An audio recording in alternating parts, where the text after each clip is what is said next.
From now on, I will make you fishers of men. And you are to gather as many as possible, all kinds. I will sort them out later.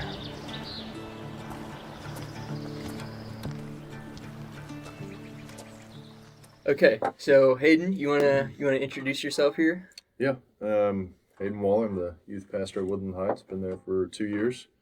Got married 2 years ago, right before I took the job, to my wife Anna. We just recently moved to Conway. We were living in Maumelle for a year and a half, maybe a year in that time, and then finally got to Conway in August, and yeah, we're just hanging out. She's a teacher at Conway Christian. Nice. Right on. Yeah. Right on. So, but yeah. That's cool. What does she teach? She's a pre-K3 and cheer coach. Okay. So we go to a lot of games together, which is good for my job. Yeah. So it kind of works out. But then it is a lot on her to travel with the cheer team. Well, it's cool. Y'all have like similar jobs. Yeah. You know, but both like Christian jobs too. Mm-hmm. You know. So she loves the work environment at Conway Christian. So it's good for her. Is Conway Christian like a Christian school, or is it just okay? No, it actually is a Christian school. Okay. They have chapel. I actually get to speak at their kindergarten through 5th grade chapel this week. Oh, nice. Oh, okay. I got to figure out what I'm talking about. That's cool. That's cool. I'll figure that out this week. Yeah. But it'll be good. But it's a really good school. I helped out with their football team this year. Mm-hmm. They won a state championship. Nice. Not due to anything that I've done. Oh, okay. But they did win a state championship. It was really cool to see how coaches acted out the school mission. You know. Okay. So that was really cool, and you don't always get that probably. Yeah. In public school, you definitely don't. Mm-hmm. You get That's really cool. You get anybody and everybody, but the head coach at Conway Christian, Coach Kramer, he's a good guy, and he held those assistant coaches to it. So it was cool. That's neat. But yeah. Yeah, that's awesome. I wish, like, part of me wishes that, because we went to the same high school. Yeah. So part of me kind of wishes that we went to like a private or like Christian school. Mm-hmm. Yeah. I am thankful for the experience we got, like the public school experience. Yeah. For sure. But part of me wonders like the difference in like maturity, you know, teachers. and stuff. Yeah. Where'd y'all go to school? We went to Alma. Oh, okay. Yeah. I got you. Big Alma guys. Very nice. Do you know Garrison Jensen, or do you know the Jensen family? Jensen. I don't know. Was one of them a teacher? He would be older than y'all. So Okay. His youngest brother was like 3 years younger than me. So Okay. The name kind of sounds familiar, but I don't think. But that'd be the only person I ever know from him, I think. Yeah, it's pretty small. I think there was a teacher with the last name Jensen that I. Oh, their mom was a teacher, so that's That's probably her. Because I remember, I think she was like a primary intermediate school teacher. Yeah. Okay, yeah. That was before I'm my tracking. time. That was before. Yeah. Before I existed. Before you came over. Yeah. I gotcha. Back in the day. Yeah, I bet there's a lot more similarities than we think, but I also went to public school. Mm-hmm. I bet the day-to-day is the same, but I don't know. You do have, private school, usually the kids are coming from wealthier families. Yeah. That makes sense. But yeah, they're still kids. Mm-hmm. Yeah. So something that I kind of just noticed with working or just being around the football team all year. Mm-hmm. It's like, yes, they're still kids. Yes, they probably come from more money. Right. But, they're lost. Mm-hmm. Just as anybody else. So that was, which I don't know why it was shocking to me. But it's like, oh, they go to Conway Christian, and it's the assumption of Yeah, they're already Christian. they're Christian. Yeah. It's like, you can tell Hmm. they're still doing things Right. they shouldn't be doing. Right. That makes sense. Just because you slap the word Christian on a school doesn't mean. Everybody's saved. I mean that's the same for like churches and stuff too. You know. Mhm. Yeah. Like just because you slap the word like church Mhm. on a building doesn't mean that It's an everyone actual there church. is actually like Yeah. saved. It's like For that sure. one thing. It's like even with church too. It's like not necessarily the building. It's like the group. Like this could be church or Yeah. just like D group or like discipleship group could be Mhm. church in itself. Yeah. I mean, when you have, and I think Woodland Heights was this way a long time ago, and I think people would admit it. Of like, they were Woodland Heights. It was almost a brand of Woodland Heights, and it looked a certain way and it acted a certain way. And you look at Woodland Heights now, and it has a bus ministry. It has kids coming from lower income homes, as people of all colors, and it wasn't always like that. And so it has changed a lot. And Well, that's cool. and it's nice to know. I mean, I didn't get to see that change. And, Yeah. I mean, none of us did, but it's good to hear that from where we came from, and so it's cool to hear about those things of how the culture has shifted from being a brand of Woodland Heights to being a body of believers of Woodland Heights. Greg even talks about the worship, the way people worship. When he first got there, it was like nobody would sing. It's very quiet. Yeah. And now it's like hand raised. Nice. Yeah. Like intentionality behind it. Yes, and like there's true worship, and like I think a lot is due to the college ministry and that, like opening people up. That's cool. Because I mean, in college, like that's the most vulnerable time in anybody's life, and they're more open to anything else. Yeah. Right. And so when people are more expressive, it causes older people to be more expressive, and That's cool. So it's a lot due to Hannah in that way too. Yeah. No, So, Hannah's awesome. Hannah's she's awesome. legit. Yeah. I'm a Hannah fan. If Hannah's watching. Who's Hannah? she's our college minister. Okay. Yeah. Cool. She's awesome. She's headed out to Southeast Asia on Monday. Oh, nice. But I actually almost had to go, but but the Lord came through and provided somebody. So, but Hannah's legit. She's not just a coworker. Like she's a friend. She's a friend of my wife too. And that's what's amazing about Woodland Heights in general is we're friends as staff, and we're not just staff members. So Right. That's cool. that's nice.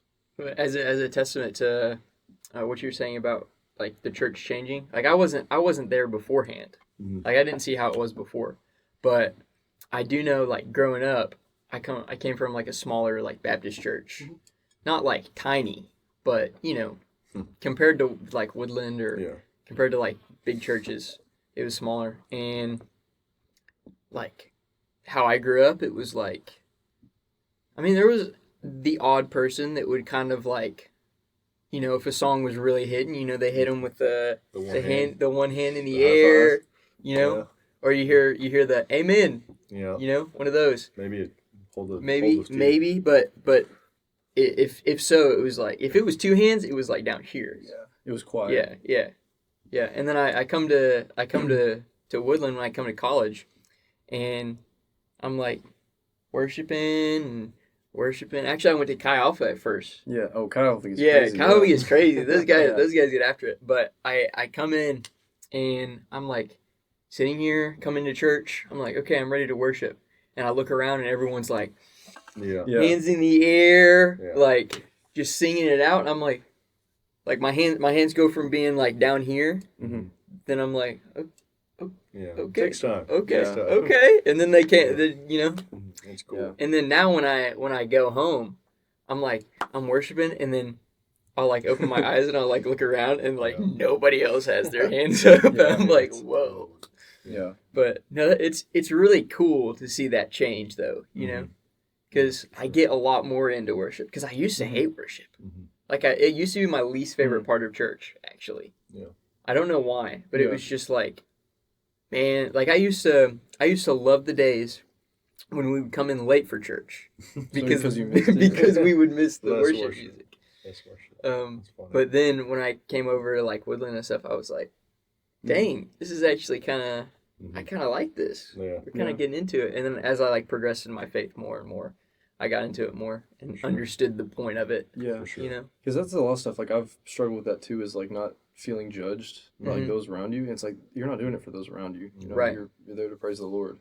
It's like a lot of churches do worry about like, oh, I'm just gonna sing because I'm not comfortable with it. But it's like it's not about you.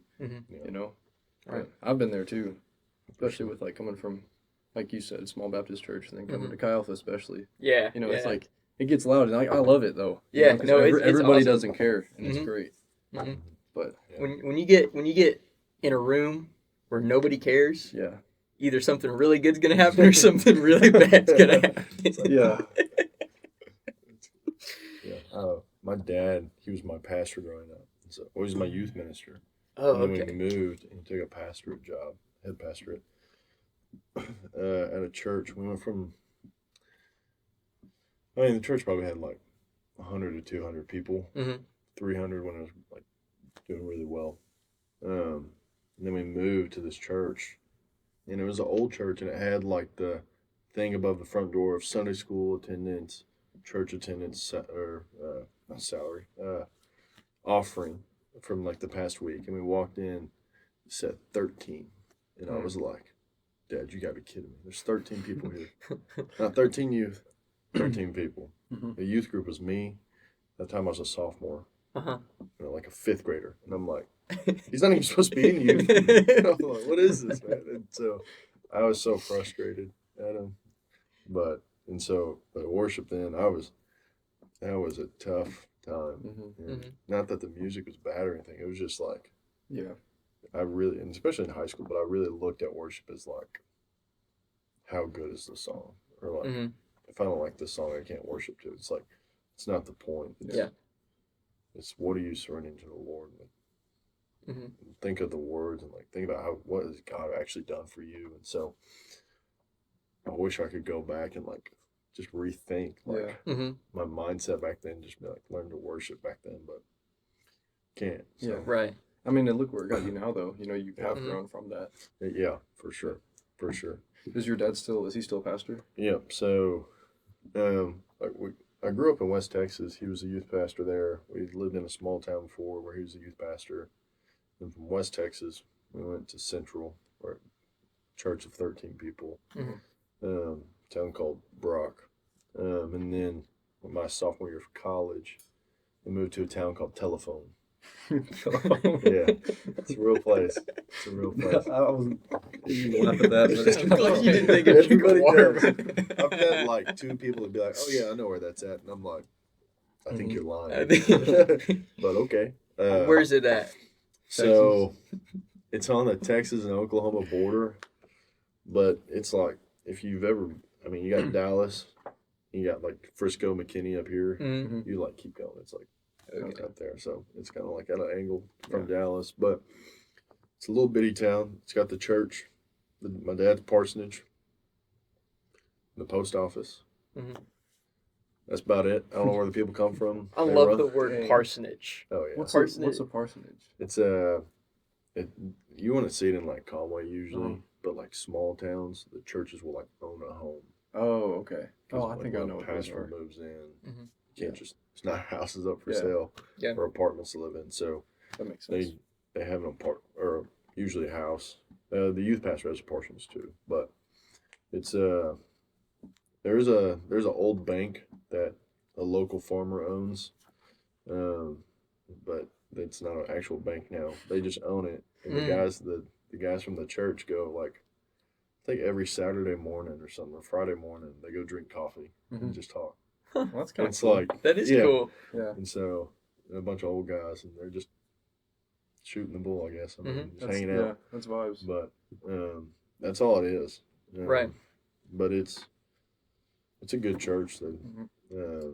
Good people. It's a small town, and it's a place you'd think you're like a story that somebody like a Hallmark movie town. Oh, yeah. okay. Kind of like that. Everyone just instantly understood exactly what you're talking about. Yeah, it's almost like that. It's like, oh, you came back from the big city to work on the farm. That's the farm. That's the farm. Okay. That's I'm probably following the best now. way to describe it.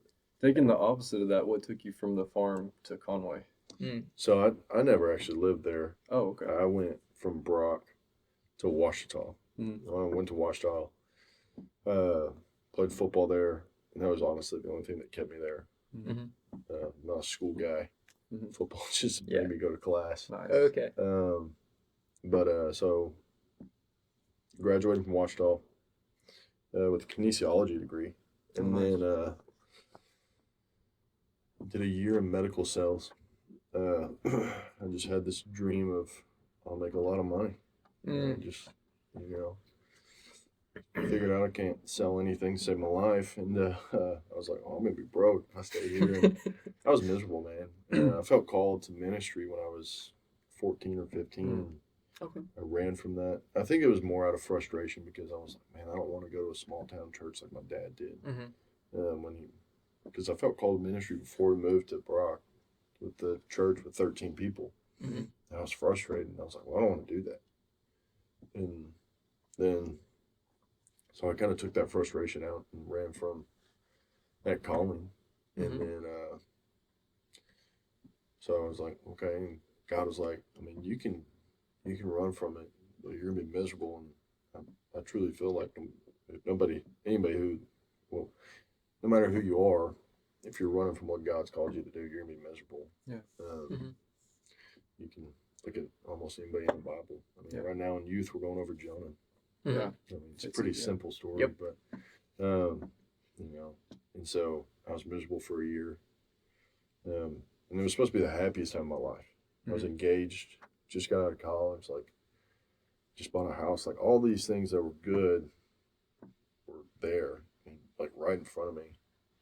But I woke up every day just miserable. I didn't want to get out of bed. I didn't want to go. I didn't want to work out. I just didn't want to do anything. And so I went to Florida, so we had to do testing. And I studied for like 2 months for these tests. It's 5 tests. And like, they're not like the hardest tests in the world because you see the material all the time. But I stayed for like 2 months, and then I get my iPad. We all take them on iPads. And it looks like the screen just goes black. I was like, I felt like I couldn't read a question. I felt like I couldn't remember anything. My brain was just blank. And I felt like there was just the Lord just being like, dude, you're not doing this anymore. Part of it probably was because of me too, because I just couldn't remember anything. But, that's what it was. It was gone. And I get back, I failed the test, and so I had to fly back. Well, yeah, because you couldn't see it. Yeah, couldn't see it. So I had to fly back early. I had the embarrassment in front of my company, all my coworkers, and I get back and I was just like, youth pastor jobs near me, Southern Baptist Church near me, and like I would just apply. I was just looking for some, and like I applied to probably so many jobs, and I was talking to a church in Tennessee, then I was talking to a church in Texas, and I just found Woodland Heights. And I emailed Larry, and we had a lot of connections, and my references probably helped me out a lot to get the job. So, but yeah, and that's kind of how I ended up in Conway. That's cool. Yeah. Do you think you'll ever go to like seminary or anything? I'm not against seminary at all. It's just so expensive. That's the reason I haven't gone. I think it'd be so beneficial. I would love to go in person though. Right. Personally. Yeah. So, and I learned better that way. My dad he got his master's in something from Howard Payne. I can't remember what it was, but it was a seminary concept. Right. And so he went there, and he did like a hybrid. Like he would go in person for like a week and then come home for like 3 weeks. My mom, it was kind of hard on my mom because it was a lot of travel. But it wasn't like it was down the road. It was like 3 hours away. But so be gone for like a week and then come back for 3 weeks. And I wouldn't be against something like that. It'd be hard, but I wouldn't be against it. So I don't know. It's expensive. And where me and my wife are at financially, I'm like, maybe down the line, but not now. Yeah, I think it would definitely be beneficial, and I'm not against it at all. But I don't want to put myself in a hole either. Right. So. Right. So. Yeah, and you said she's a cheer coach, right? She's a cheer coach. Okay. She signed up to, well, I mean, she paid a little bit extra to do it. That's why she did it. But she was like, she was told like, oh, it's not that many girls, and she gets her roster. She has 80 cheerleaders. Oh my gosh. And so it was crazy. Yeah, she has like 20 7th graders, 40 8th and 9th graders, and then 20 more or something like that. Oh my gosh. It was a lot. And so, but yeah. Wild. Yeah. But how's college shaped y'all as just young Christian men? That is a good question. That is a good question. You want to go first? I can, yeah. Okay. It's deep. It's a little bit harder, so you need time. Yeah. I mean, I've been shaped pretty heavily, I think, in the past 2 years. Because I'm a sophomore like Grant. Okay. I'm actually a junior. No, by hours. Yeah, me too.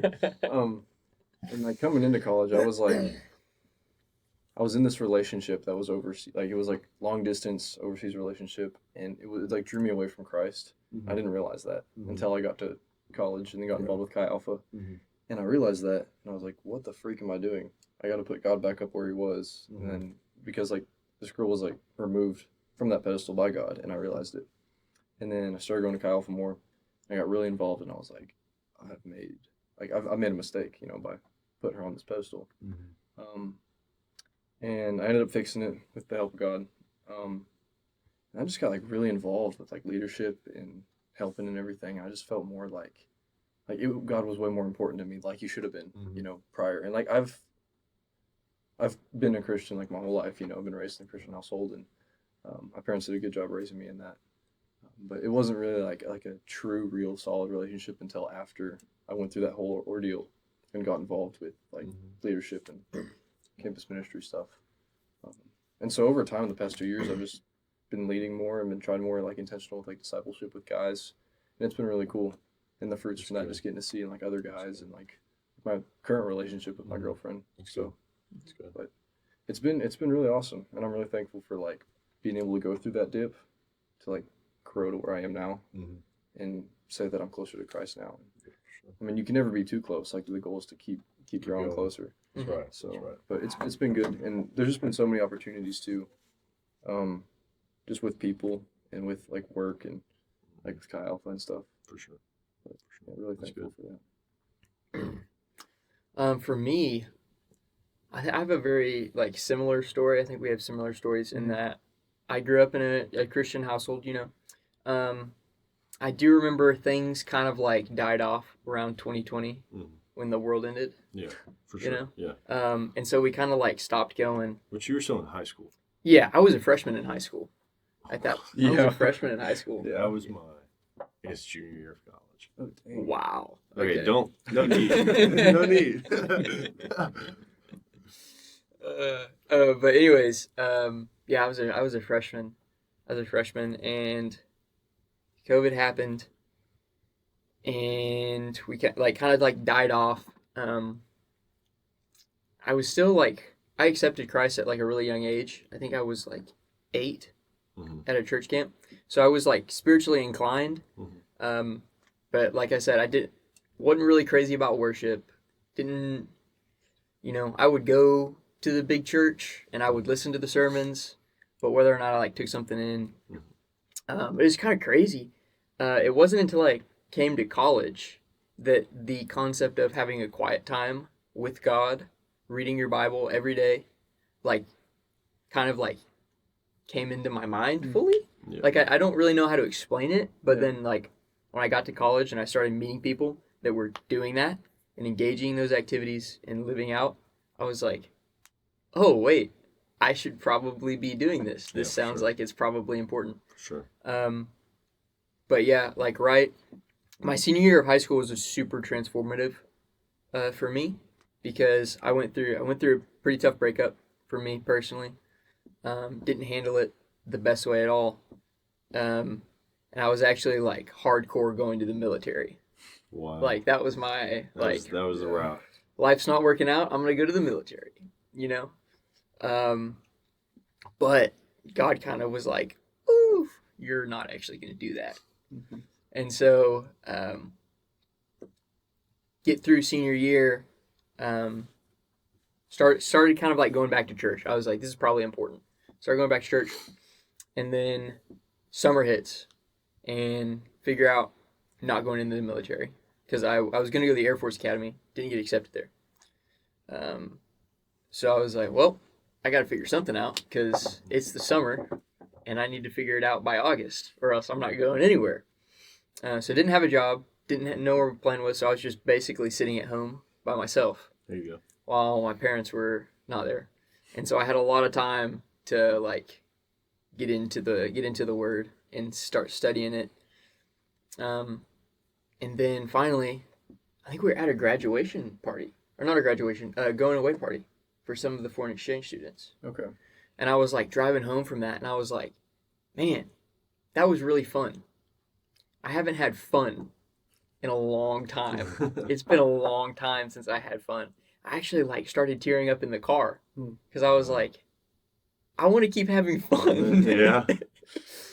and I went to my mom's like office for some reason. I think I was already planning on going there, but I like go to the office and I'm like, I was gonna go to Texas A&M because I had an offer for. Dude, giggle, man. Yeah, Hey, yeah. yeah. I was going for the Corps of Cadets there. Like I had an Okay, offer to go there, and I go to see my mom, but they were taking forever on the application, and so it felt like I would get something done, and then it would take them like 2 weeks to process it, and so it's just like getting nowhere. Yeah. So I walk into my mom's office. I'm like, I don't want to do it.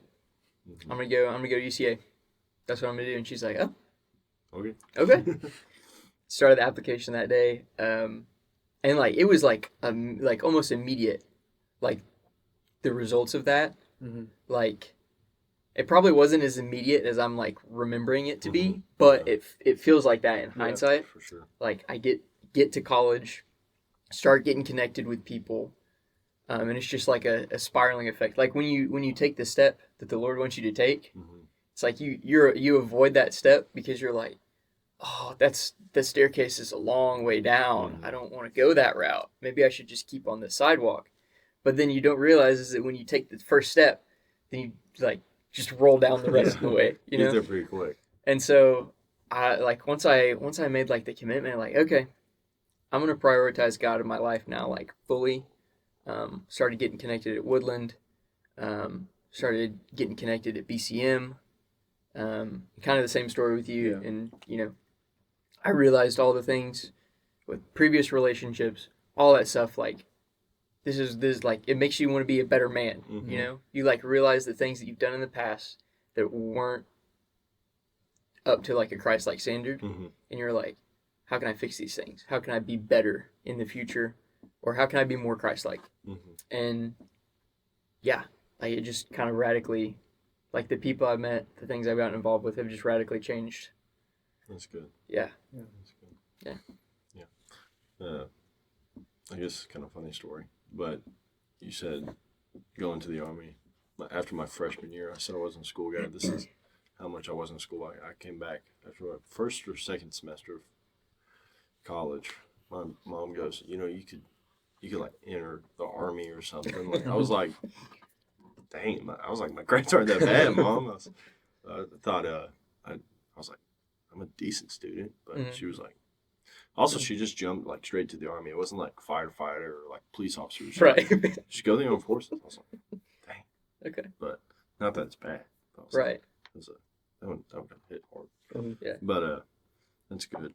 You know, college is, like I said, it's the most vulnerable time to just change. And you know, looking back on my life, like I did not take those advantages. I definitely like I said, I played football, I watched all. I definitely lived that life, and it was. I mean, like I said, like you said, oh, I want to keep having fun. Like, I mean, I was seeking fun as a very much of a temporary fix, and so like, you know, waking up and just after partying. Just going out, it was a waste of time. And I look back, like, you know, it was so hypocritical of me to, like, it's like, well, I'm still going to church. It was like, it wasn't the point of going to church. Like, yes, I always encourage church. Yes, like, that's a priority. But, like, it was so hypocritical of me as a guy to be like, oh, well. And then my thought, it wasn't like anything I'm saying of, like, oh, this or that, like I'm better than these guys. That's not what I was saying. I was like, man, you gotta get in church. It's like, yeah, they do, but also like you're not showing the glory of Christ to them, like outside of it. So what's the point if you're out there getting drunk with them? And like, that's where I fell short a lot in college, and so I commend you guys a lot for that, because it's easy to get sucked into that, because I definitely fell short. So, So the funny thing is we actually kind of did a switch Okay. route with VCM and Chi Alpha. Oh yeah, Like when we first got into college, like neither one of us played like collegiate sports, Mm-hmm. so we didn't like. I feel like part of that is we never had the influence Yeah. of the like football crowd on us. Yeah. So it was very much like kind of figure out your own way. Mm-hmm. And I got connected with some of the guys at Chi Alpha, started going with that, and your parents met at BCM, Yeah, I was already planning on going to BCM because my parents met there in like the 90s. Oh, Okay, they were going there, and I was going to UCA, and I was like, yeah, I'll go check out BCM. That's where my parents met. You know, I was like, heard good things about it. Mhm. So I go, and then I go to like a few of the BCM events. He comes with me, Mhm. and then I go to some of the Chi Alpha events, and we like switch spots. Yeah. It was like, hey, I'll come to a BCM event if you come check out these guys at Chi Alpha. And we were like, okay. Mhm. And then we did, and we just stayed. Yeah. That's funny. Yeah. Yeah.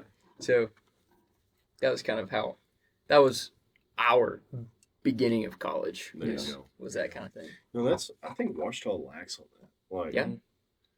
not to harp on Ouachita. Like, I love Ouachita, but like, Mhm. they have their campus ministries. Mhm. At least when I was there. I hope it's changed. But like, it was very much.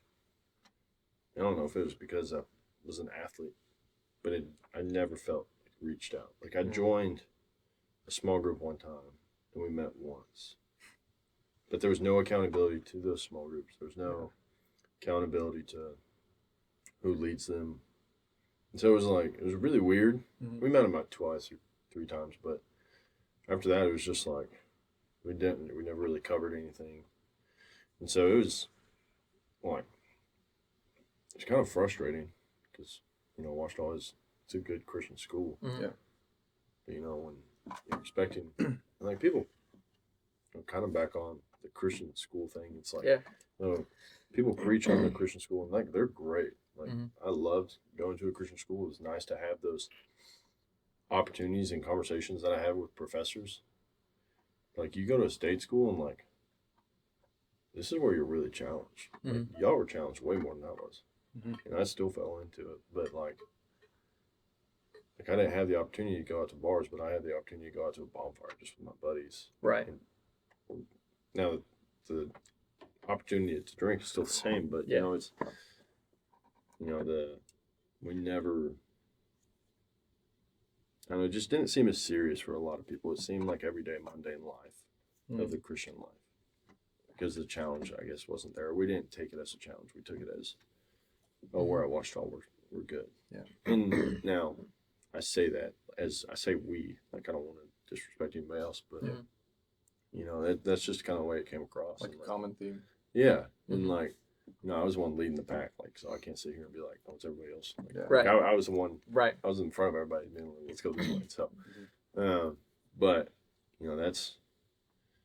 that's something cool to look at. Is like, I look at state schools. Like, I just got back from Miami, and they got BCM there, and they're starting to run some good numbers, and like UCA's BCM last year, U of A's, and like all these state schools have these great campus ministries that are just thriving. Yeah. And like, I look at Washington, I was like, man, I just never really. Maybe it wasn't me, but it was also everybody I talked to. I was like, never really got into it. So it is like, yes, there's a good side to the Christian school. You look at the state schools, man, you can really thrive and make an impact here at, anywhere you go, really. So, Right. Yeah. But, so yeah, it's really cool. Yeah, I didn't almost go to Ouachita, but I almost went to Henderson. Oh, yeah. Yeah, 'cause that's they- gross. Yeah. Yeah. Okay. No, it was the aviation program. They don't. Oh, yeah. I think it's Arkansas's only. At least until UCA started their kind of like. Yeah. They have like a flight thing going on. It seems like they just bought it. Yeah. Mhm. It Or seems, yeah. They branded it as Yeah. UCA's. I don't know. I have no idea either. I did but- apply. I did get Oh, it. really? Yeah. Oh, that's So sick. you know how to like fly planes? No, I just applied. Oh. I haven't done anything. I would love to fly. I think flying a plane would be so cool. That could be really cool. I think that'd be such a cool job. Yeah. Like commercially or like So Like I don't know smaller. about commercially. You just got a lot. and you're responsible for all those people. It's a lot of lives. Yeah. Mhm. But I don't know. I just think flying a plane would be so cool. Yeah. But We said it at the same time. y'all did. We did. But it is a lot. I didn't realize how long it took you to get to be like an Yeah. aviation pilot. You gotta have a lot of hours. So many. Mm-hmm. Yeah. Yeah. But yeah, I've thought about that for a long time. Mhm. And I was like, that's expensive. Yeah. So I never did it. And like it's like a doctorate. And it's like Mhm. UCA's program's expensive, but like you can look at all the other flight schools are just as much. Like it's Yeah. not like they're Damn. overpriced. And so I was like, that's not it. That's not the move. That's not gonna be it. Do it Yeah. for free if you just join the military. See, Let's do it that way. that's what I wanted to do. I was going for Air Force. Okay. So, and my original thought was the Air Force pilot, like be That's a cool. pilot in the Air Force. Mhm. Yeah. Yeah. I don't think I'm smart enough to do that, but you probably are. I like worked my butt off. Like Yeah. on the Dude, ACT, never, bro. I took so many ACT prep hours. I Yeah. was such a tryhard. I took it twice. I got accepted, and I was like, I'm done. She was like, you could take it one more time. I was like, I could. Yeah. I'm not. Yeah. Yeah. Remember you were doing all like the ROTC stuff Yeah, too? And yeah. damn, Dude, I was everything. I wore combat boots to high school. Dang. Yeah, I remember that. It was such a bad phase, man. It was such And a I walked bad There's alongside worse. you. There's worse.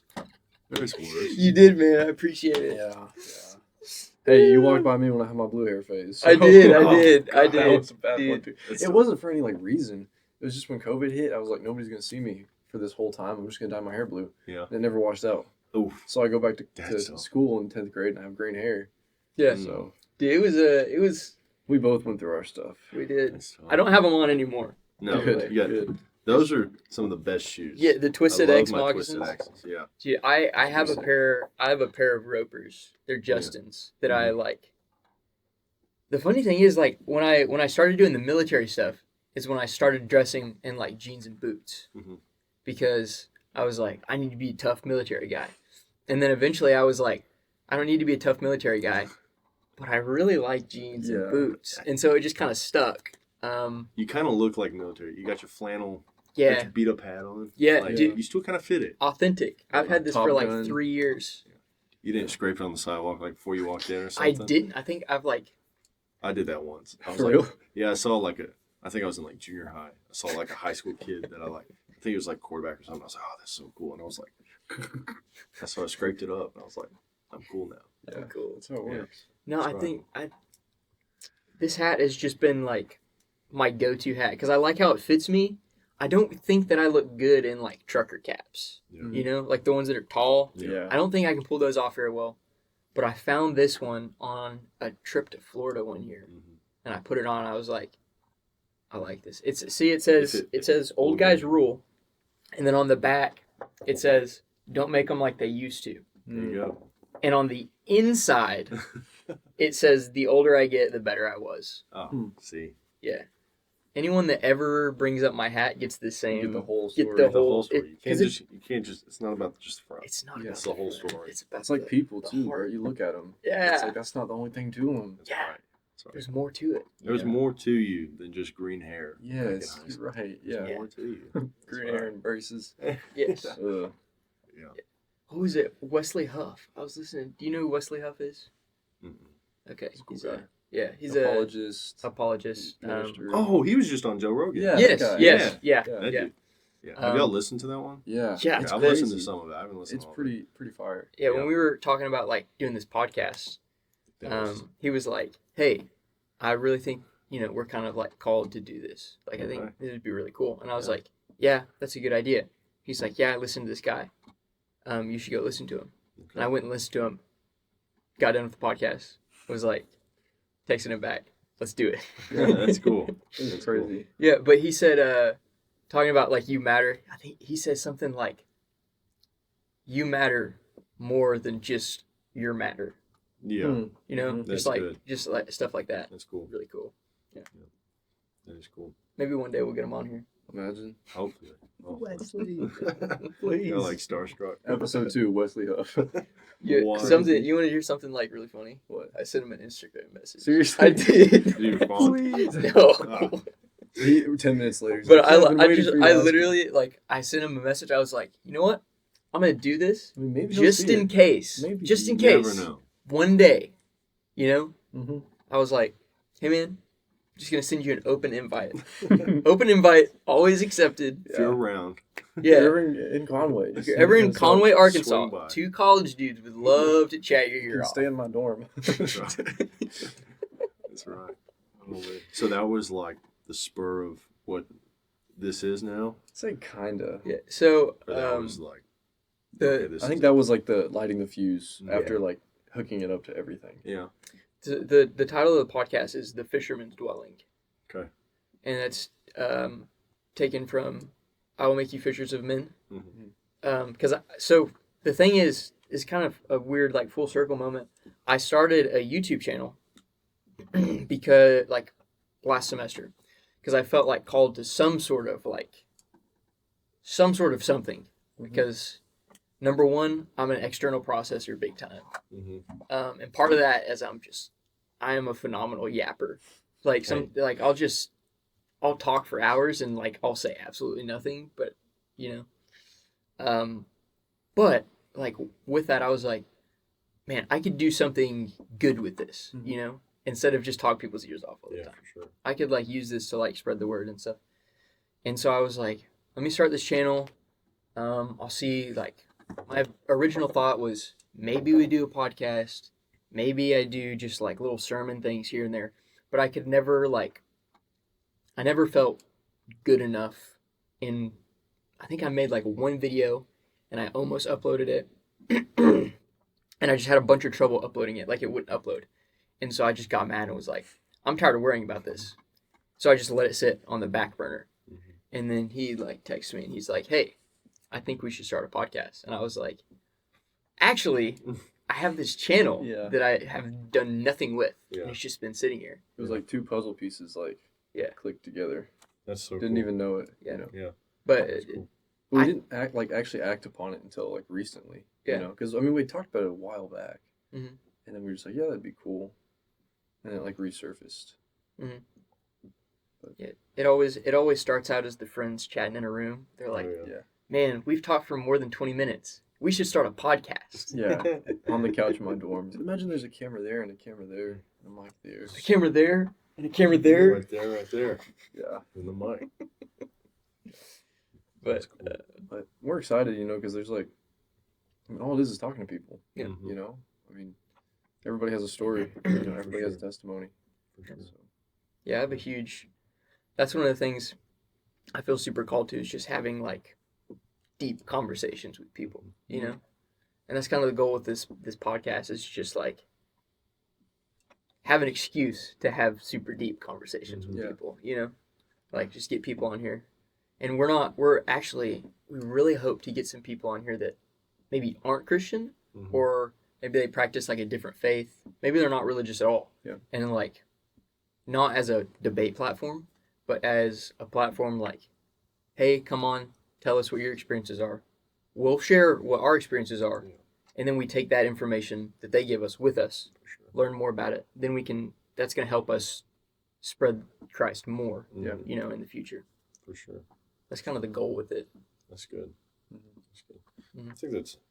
I think especially trying to get people who aren't saved on here and like aren't Christians or, often I think Christians are like in attack mode. Like Yeah. they're just automatically defend. It's like, it's not really like, if you look at the Bible, Jesus just showed love often. Right. Like, he also corrected, Mhm.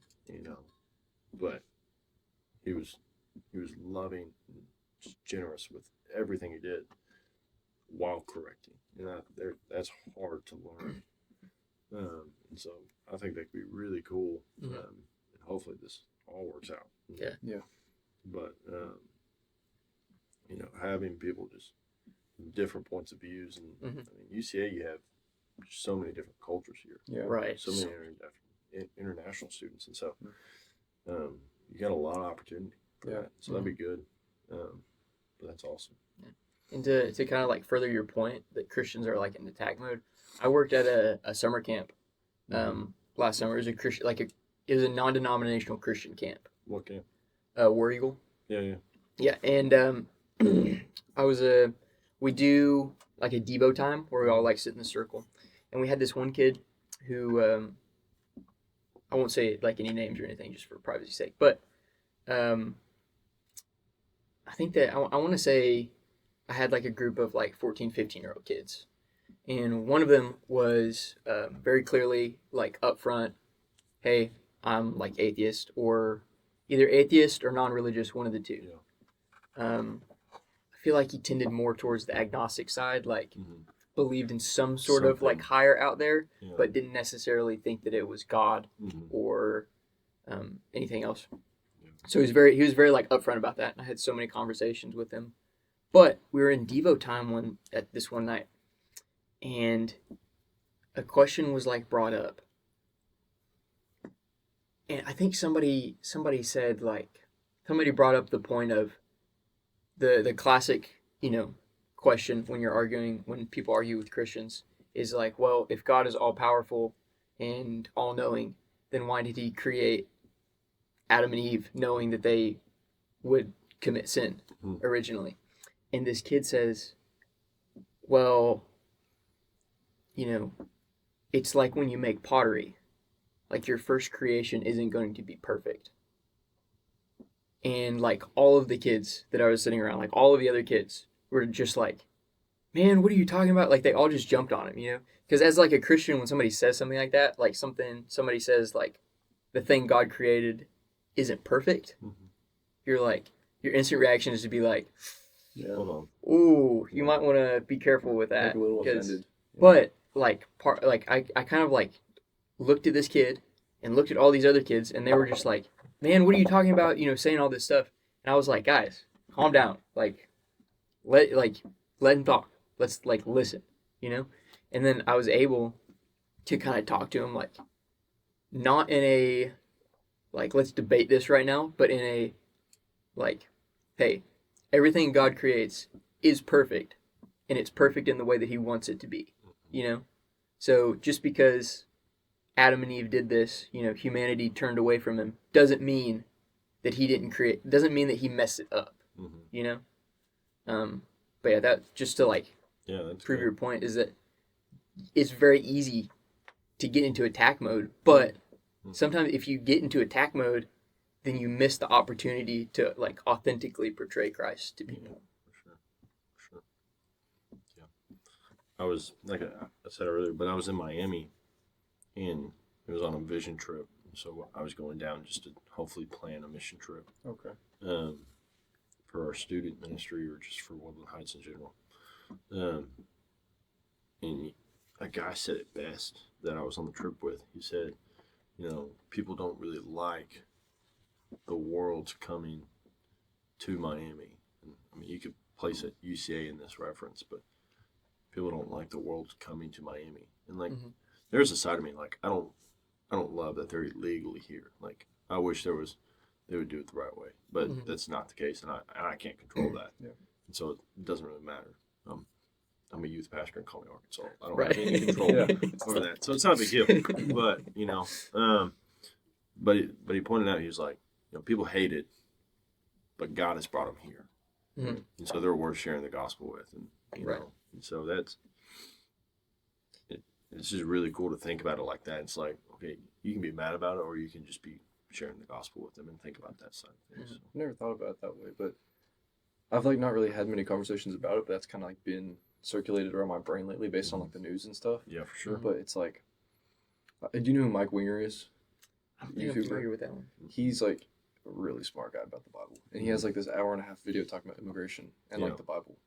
And I mean, like if you look at it, there were like sojourners in the Bible who would like just move from place to place and just immigrate. And it's like people were called to like be nice to them, and to like give them the excess food and everything. That's not saying like somebody comes in your house and asks for. I think a metaphor he said was like someone comes in your house, sleeps in your room, and then like you wake up and find them. Like that's not what he's talking about. Yeah. But it's like still like sharing the gospel when you can, because Yeah. like every opportunity is an opportunity for a reason. Mhm. Yeah. And I feel like, I think you said that best. Most people don't really think of that. Yeah, and until he said that, all I did was complain about all the illegal immigration. I was just like, man, this is awful. And I'm sitting here pointing fingers, and it's like, not that it's right, Yeah. but it's an opportunity. Right. And I think that's what God gives us. And like, yeah, they might be in Miami, or they might be, they're everywhere at this point. Yeah. But it's a lot easier to go to Miami than it is to go to Cuba, or than it is to go to Brazil, wherever. We can go down to Miami anytime. We can share the gospel. Yeah. It's a lot easier. But also with that, I mean, you can knock on your neighbor's door. So yeah, I felt so convicted when he said, I was like, dang. Yeah. I should really start thinking a lot differently towards just people Yeah. in general. I think I forget to do that too, especially with like my roommates. It's like I've had so many opportunities with a couple of them in particular who aren't Christian, and it's like I haven't taken them, and it's like I don't know why, and that mindset of just like sitting down with someone random and talking to them, it's slowly getting better at it, but it's like, why isn't that like a desire like it should be? You know? But I think the fear of judgment comes in. Yeah. But also, I could look myself in the mirror and say this, like, why? Yeah. Like, when it's not very often where you have a conversation with your friend that they just aren't your friend anymore. Yeah. Even if there might be differences, and there's always going to be differences in our relationship. But we probably all have differences with the Bible. Yeah. We probably all have different opinions on things. But at the end of the day, like, we could come together and agree that that's biblical truth, and that's the word of God. And I think getting them to the point of like they understand that that's biblical truth. Now they might not agree everything with you, but getting them to understand that the Bible is the whole truth, nothing but truth, right? And God has saved them. That's the whole point. Yeah, so, exactly. But the fear sets in quickly. Yeah. And so we oftentimes could see fear as bigger than God in those moments, and we look back and kick ourselves in the face. Yeah. Right. But just leaves us with more room though for next time. Next opportunity that comes across. But for sure. Yeah. I really got big into just sitting down and sharing the gospel with people last semester. Because last semester was just really rough for a bunch of like personal reasons, and I was just like, I have two options here, right? I can either like sit and like dwell on this and let this like tear me up day after day, constantly think about it, get done with class, go home, keep thinking about it, go to work, keep thinking about it, repeat. Or I can go share the gospel with people and do something that matters, like replace these like thoughts that don't matter, like this hurt and this pain, and then channel it into something that does matter and not dwell on it, like it's kind of like you just flip it around almost. And so I was just like, why not? I don't have anything else better. Like I don't have any better ideas. Let's try this. And you don't have anything to lose either. Yeah. Like, if anything, it's like you gain or they gain. Yeah, it's like just like the phrase is like, when you hit the bottom, the only way up, when you hit rock bottom, the only way to go is up. Yes, that one. Yeah. Yeah. And then there's another one that's like, God loves it when you hit rock bottom because then he lowers a rope and really cool stuff. But anyways, I just started like when I get out of class and I had like enough like time, just like there's a dude sitting over there. I'm going to go share the gospel with him. And I had so many good conversations with people just doing that. Like I had conversations with people that were Muslim. I had conversations with people that were not religious at all. Conversations with a lot of Christian people. Yeah. But like I learned something through that, and that's that like people can be like Christian and still not know some of those basic truths like you're talking about. Yeah, for sure. Like my favorite question to ask people is, what is the gospel? And it's like, what is it? Like, can you explain it to me? And they're almost always, it's like, I'm familiar with it. I've heard the term, but I can't really describe it. Yeah, sure. And that's something I feel like churches have done a really bad job about. Mhm. Is like, what is the gospel? Mhm. This is the gospel, and it's also a really churchy word. Yeah. That people get confused with, They but do, for sure. yeah, But that's it's like an important word too. It you know? is. It's like the word. but that's something that like radically changed my perspective, because once I started doing that, I started seeing sharing the gospel as not like, because before I was like, why would I go up to somebody and disturb them? Mhm. Like, why would I like, they're kind of like doing their own thing. Why would I go up and like enter their bubble and disturb them, and like kind of force things? Yeah. And then I started thinking, after I started sharing and doing that, I was like, wait a second. If I truly believe this, like if I truly believe that this is like eternity versus, damnation, then it's like, if somebody is dying of a gunshot wound and you go up and patch them up, they're not going to be like, why the frick did you do that? Mhm. They're going to be like, thank you. Mhm. Maybe not right now, because they just got shot. They're probably Yeah. going to start, like, they're probably Yeah, going to they might curse be you mad. right now. But once they get like patched up, Yeah. So I started thinking about like, and that's not an excuse to be pushy when sharing the gospel. Mhm. That's not what I'm saying. But what I am saying is that shouldn't be something that keeps you. You should just be mindful of that Yeah. going into it. I mean, for our perspective, it's a life situation. Like, we're alive. We will have eternal. We have eternity in heaven. But for them, like, it could be a death situation. Yeah. It is a life or death situation, and like, that might sound extreme, but it's also true. So, trying to change your mindset like you did, Mhm. changing to it's not a disturbance. It's Right. really not. Like, it's a conversation. Like, many people are open to it. Mhm. Changing your mindset to like, this is a life or death situation. If I really believe this, I should probably be talking about it. Yeah. People talk about the hogs. Mhm. It's a very common thing there. Some Yeah. people believe in them, Yeah. and like, it's great. Yeah. But doesn't mean you can't talk about them. But like, They're still not going to win any they're still championships. probably not going to win, right? But so we talk about all these things, and they're fun for Mhm. sure. But it's at the end of the day, like, God has called us to share the gospel. Right. So, Great commission. Yeah. That's good stuff. for sure. But yeah, it's and like when you go up and like talk to somebody and you're like sharing the gospel, it's something that also clicked with me, is that it's like, I'm not going to change their mind. Like, I'm not going to like Mm-hmm. convince them that God is Well, it's real. not your job. Yeah, that's what the next point I was gonna make, is that it's like, it's not our job. Mm-hmm. Our job is to sit down, talk to people, love each other with brotherly love, and share it. Say, Mhm. this is who Jesus is. This is real. And then it's like, you just hand it to God. It's like, here you go.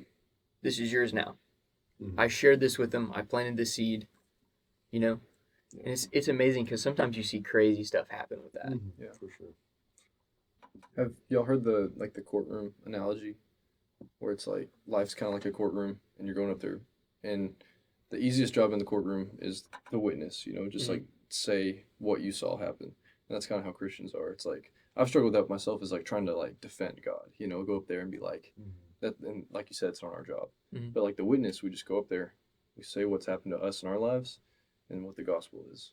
And that's all. I Mhm. mean, that's what you said, plants the seed and everything. It's so Right. much, even if it's just witnessing what's happened in our lives. Yeah. And I think a lot of people, including myself, have missed that point. Mm-hmm. But I think that's a good reminder. I think whenever we get into the mindset of like, it's my job to save this person, that's when Yeah. we start to screw things up. Exactly. Mhm. We just need to stay out of the way. Mhm. Do what the Lord called us to do, and Mhm. we often can overcomplicate it. Mhm. It's Right. like, the gospel is very simple. I Mhm. mean, if a 6-year-old can understand it, Right. like, Yeah. but there's pastor said at one time, it was like, the gospel is the most simple thing, but also the most mind-numbing thing or mind-boggling thing, something like that. Yeah. Understand if a 6-year-old can understand it, but Mhm. an 80-year-old philosopher can also confuse himself within it. Yeah. And it's like there's beauty and grace in it, but there's also like a point where you can also overcomplicate the gospel Right. and almost make yourself an unbeliever. Mhm. You could, I mean, and so you Right. don't want to do that, but Mhm. you know, I think when you're doing that, you're getting in the way of God and just forgetting about the beauty Mhm. that He's created. So, Right. Yeah. And we've kind of like danced around it this whole time, but what would you say like the gospel is? Like if you like somebody comes up to you on the street just out of nowhere, you don't know their background. Mhm. Let's call them like 25, just Mhm. for, you know, and they're just like, what's the gospel? Well, I'd first like think like don't overcomplicate it. Like, Mhm. that's always my worries. I'm gonna overcomplicate Mhm. things. But first, getting them to understand that my story of who I was before I was saved. And I was saved Mhm. when I was 12.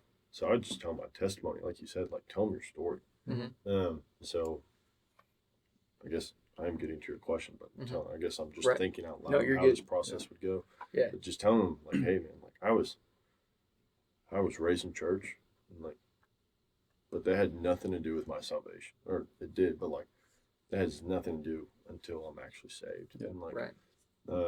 so it's a good thing to be raised in church, and I lived my whole life until I was 14, I guess, or maybe a little bit younger than that, but thinking I was going to heaven because my dad was a pastor. Mm. And so I thought I had this inheritance given to me because of something somebody else did that was not the right person. But yet it was God who sent His Son to die on that cross for me, to give me a chance at eternal salvation. So getting them to understand that it has nothing to do with earthly things besides God sending His Son down that cross for what I have done, no matter what it is or what I will do. I think that's so important. Getting them to reflect on, I was never a bad person, because the likelihood of the person I'm talking to probably hasn't murdered a bunch of people, probably hasn't Right. done a lot The of bad odds things. are- Probably just a normal dude. And so, you know, and so getting them to understand that like the gospel is a simple story, and so the gospel is this, is that God has created this earth for a purpose, and you're here for a purpose, and getting them to understand that you do have a life to live, a purpose to fulfill for the glory of God. Right. And without that, it's an empty life Mhm. that you'll never be able to reach. And once you get them to understand that we're not here for ourselves, we're not here for our gain. Our gain is ending, but there is a life after this. So that is probably a longer That's route well to put, get though. there, but Yeah. more than just like a sentence, I guess, is I don't know if that's what you wanted. Yeah. But If you had to condense it down into like a sentence, what is it?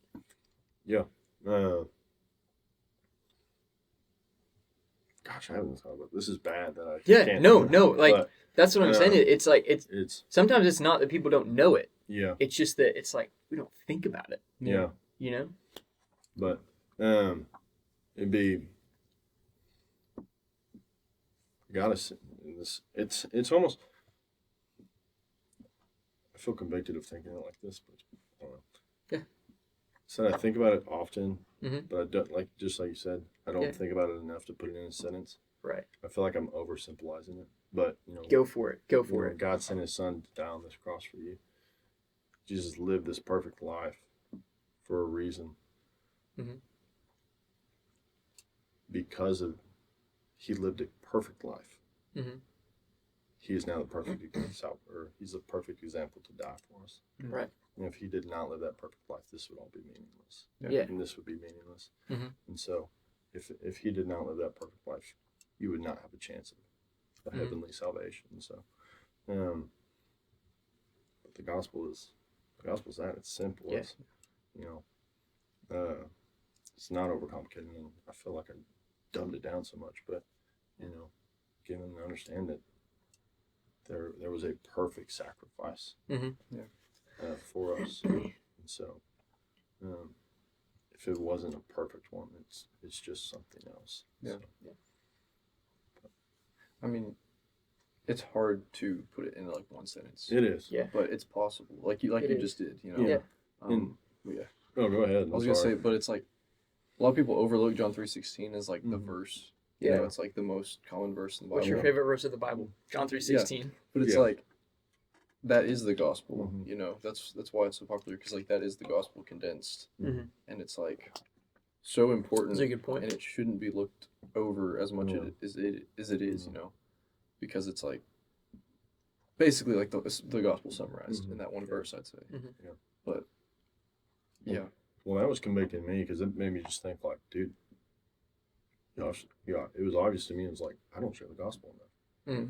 And, like, I appreciate that. And Yeah, so no, that's, it's not saying you're trying to do that. yeah, but, no, but that's not it the was, yeah. it's convicting. I don't think it matters how often you do share the gospel, but like that, that's convicting to just think, like, I should be able to do it like that. Mhm. Like, I preach that to kids, and like Yeah. I say that to kids, and I probably do say the gospel in one sentence almost every week. Yeah. Actually, I know I do. Mhm. And I try to say it differently all the time, but Mhm. like, It's like So- almost an autopilot sort Yeah. of thing. and like that's not good. Like we were talking Yeah, about earlier, yeah. you don't want to be on autopilot, but so I appreciate that. Yeah, Thank no, you. yeah. That's something I thought about too. Mhm. Is it like hit me like Because I mean, it is hard. Like that's not what people think about. Like people Mhm. don't think about how can I condense this. Yeah. You know, so it is a great question. yeah, like it's kind of helpful to kind of like think about it like, okay, a 25-year-old man walks up to me and asks me how I explain the gospel. Mhm. Okay, great. 16-year-old walks up to you, asks you how to explain the gospel. Great. 6-year-old walks up to you. Yeah. How are you explaining the gospel? You like Yeah. kind of walking through those. Yeah. That's kind of like fascinated me too. I kind of came to those realizations. I was like, how do you? You know, Yeah. like I might be getting this wrong, but I think it was Larry. Maybe it wasn't Larry. Maybe it was like a podcast or something I watched, or maybe no. I think it was in a college sermon actually. But anyway, that's besides the point. Somebody at the church said it, and they said like when Paul went and shared the gospel with the Romans, he shared it. Where was it that he was sharing? It was in this big like amphitheater sort of area, Yeah. right? No, that's also I also get sidetracked very often. Acropolis. Yeah. Acropolis. Acropolis, that's the word. was It was about- this actually, big theater, Paul like has- people were gathered. And when Paul was sharing the gospel, he didn't go into it sharing it like he was talking to a bunch of Christians. He even like so much as went to like the Romans. No, maybe it was the Greeks. I think I was wrong. It might have been the Greeks. It was the Greeks, because he was talking about Yeah. the Greek gods and stuff. Yeah. And so in the Greek mythos, there's like this. They were so like obsessed with getting it right.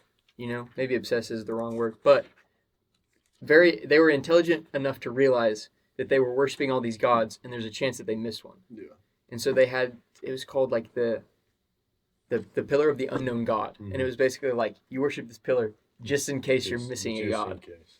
And when Paul is talking about it, he like uses that in his sermon. He's like, "You guys have this pillar. You're worshiping this God that you don't know. Yeah. Why is it so hard to believe? Just like going into it like that. For sure. Like For sure.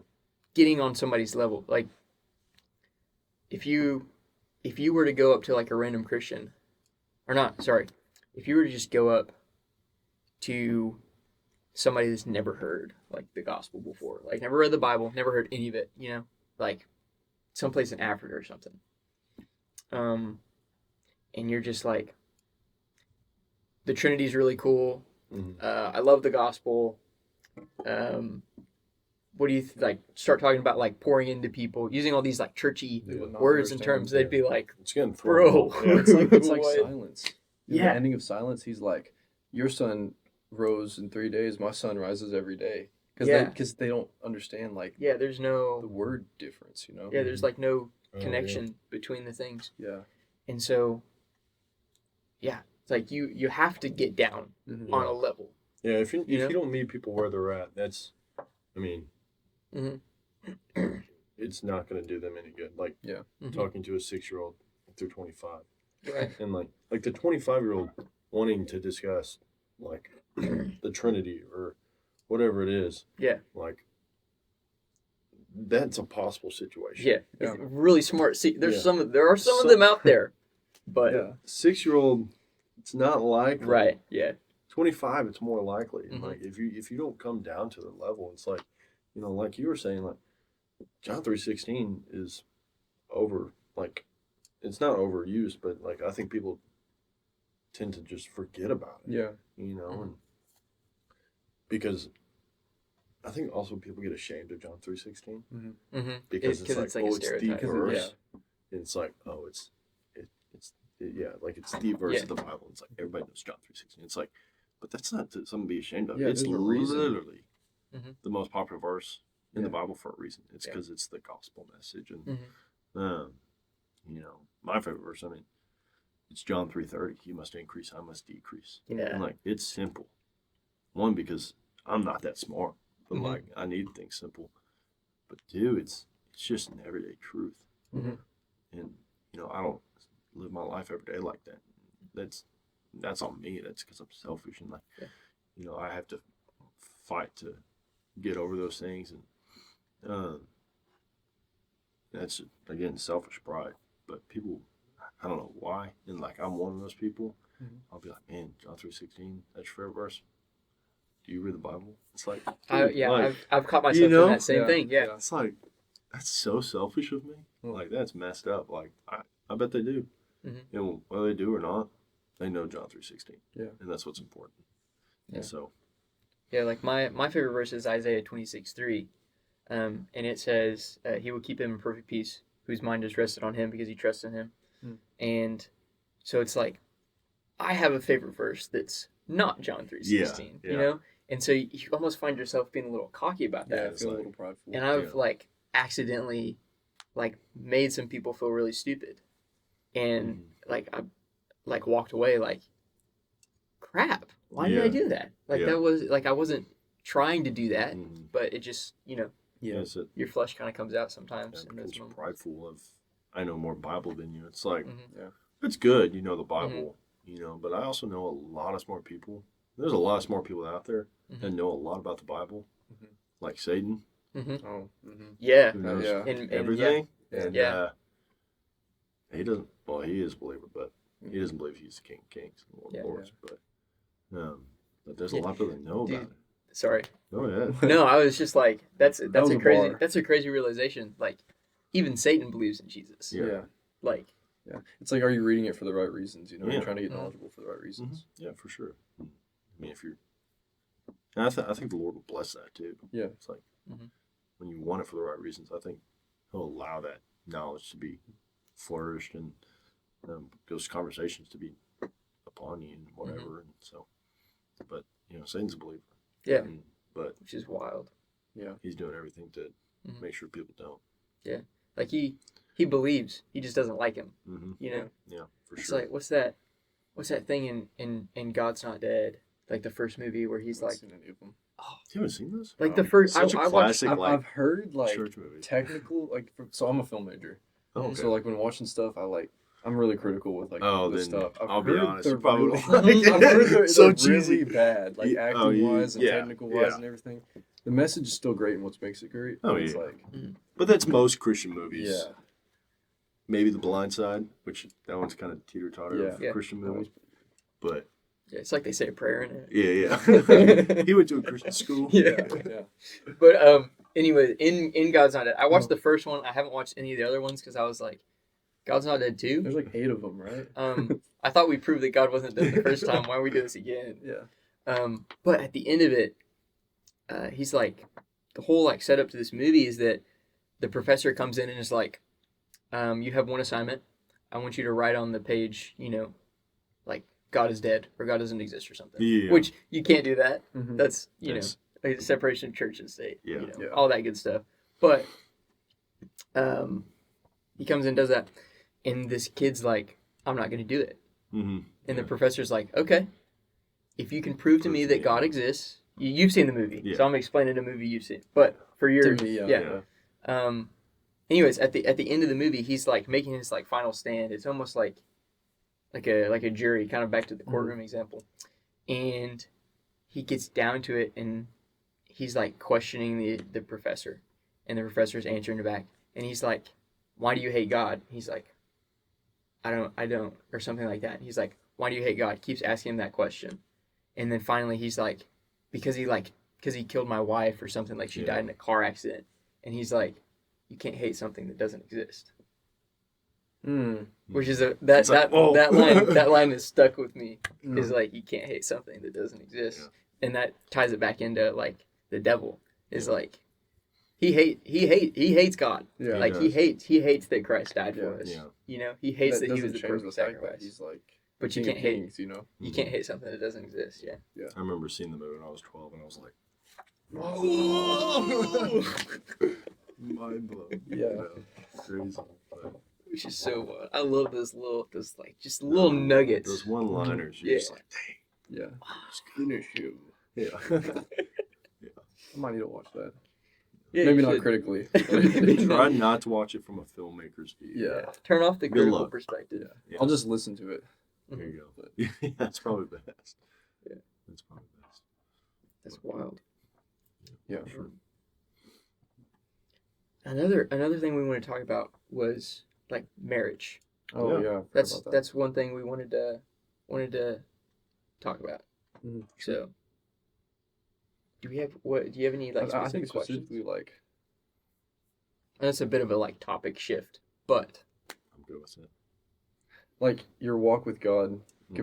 compared like before you were married to now, and like how that's like grown Mhm. like through marriage. Yeah. You know, in your relationship with Christ, Mhm. while you have the relationship with her. You know. You figure out how selfish you are. Mm.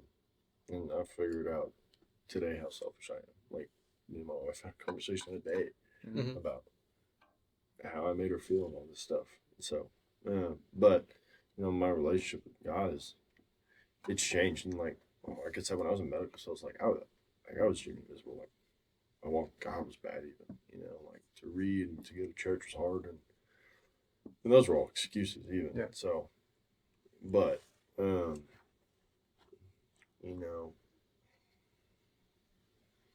it's humbling, and you just figure out, I think before you, like the engagement time, like you're usually like pretty proud of yourself. Like, this is a good time. And it is. Like, you should be proud of yourself. Like, you found the woman that you want to marry, you want to raise kids with. Like, it's a big deal. Mhm.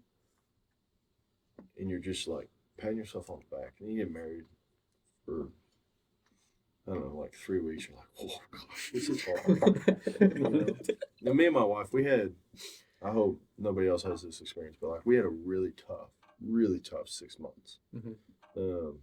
And it was full of arguments, full of just frustration. Mhm. And it was all due to selfishness and pride and just things that were just full of sin is all it was. And I'm not nearly perfect. Like I said, we had a conversation today about how I can be better. Those are good Conversations. conversations to have. They're very good. And the conversations that we have to have about how she can be better, we don't have those very often because she's pretty great. She's awesome. But your relationship with the Lord, hopefully, to anybody who watches, grows. So you learn to rely more on God than you think. And it's like, you go into it and like everybody does this. Like, it doesn't matter who you are. And like, you might not think you're doing it, but you are. And you don't realize it until you do. But it's like, I have these answers. I'm gonna be the husband that can do things and solve things. And you want to be. And I think that's the way God created us as men, of like fixers, problem solvers. Like, we want to just be the man that we, I guess, picture him to be. Yeah. And we want to be that, which is awesome. but we will never achieve that. Right. You know, so we have to rely on him.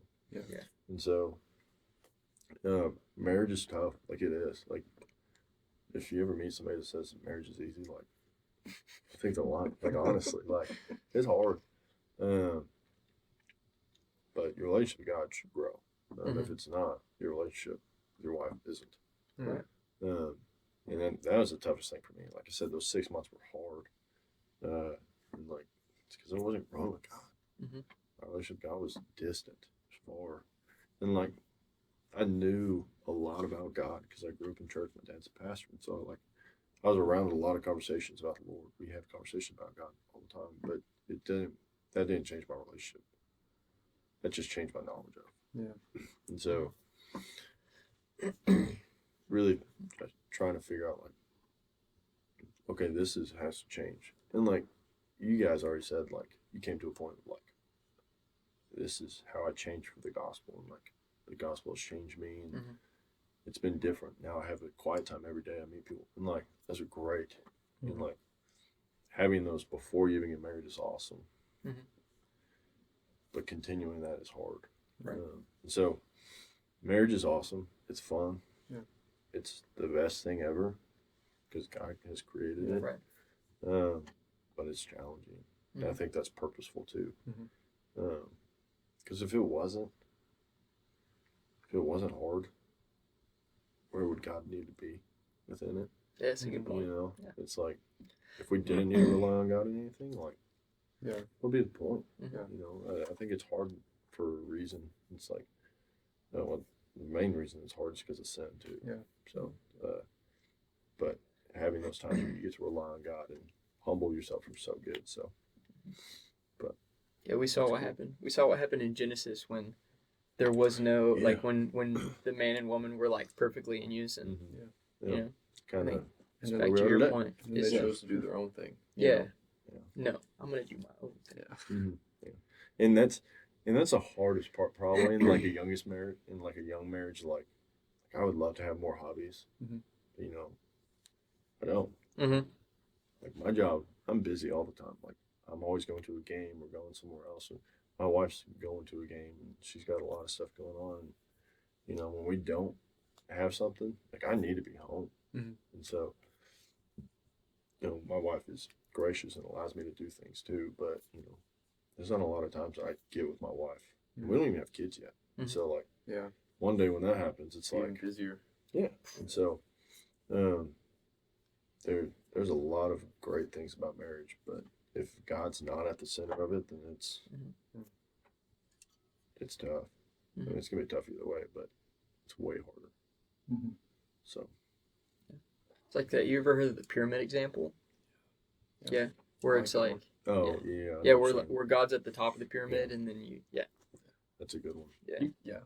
And this thing, like you'll never reach it, Mm-hmm. but you always work towards it. You know, you pointed that out earlier. So, just as men, like you know, we chase after God, and like your wife will follow suit. And like, I don't think it really matters who you marry. Like, I think the wife will always naturally follow suit because that's what God's created her. Not that she's less than any means. Yeah. But I think if the man is not leading, the wife just naturally struggles. And I had to figure that out the hard way. It was awful, you know. Right.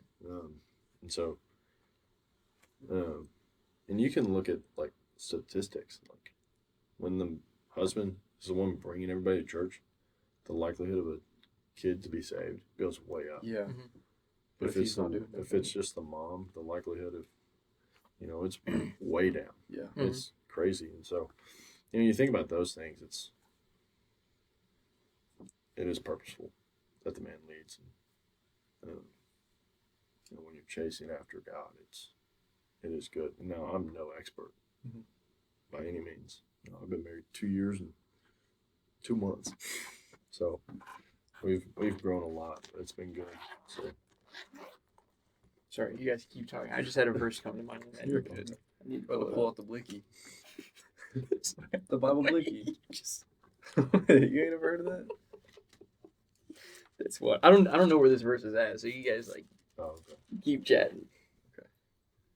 It sounds like you're doing a good job though. your mind's in the Well, right spot with it. I mean, well, it's I'm not you trying. doing it. You know. That's fair. I'm trying for sure.